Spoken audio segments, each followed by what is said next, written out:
ጥርስሽን አደራ ጠብቂው ፈገግ ስትይ ሙቷል ስንቱ የቆመ ሰው አፍንጫሽን ብዬ ውበቱን ሳደንቀው አይንሽንም ብዬ ውበቱን ሳደንቀው ከንፈርሽንም ብዬ ውበቱን ሳደንቀው ለካስ ጥርስሽ ኑሯል ስቆ እያሳቀ ልቤን የሰረቀው። እኔ በፊክሽን ውስጥ ሪያሊቲም አለ ነው።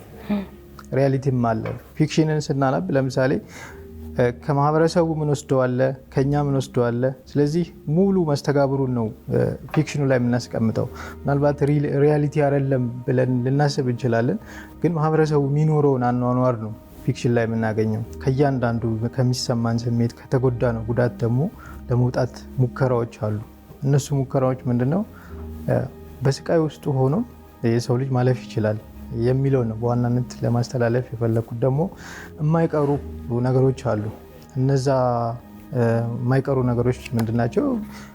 ቀን በቀን የምናሳልፋቸው የህይወት ውጣ ውረዶች አሉ። እነሱ ውጣ ውረዶች ያው ብዙ ሰው አልተጻፈለትም እንጂ ምናልባት የሚያልፋቸው ነገሮች ናቸው።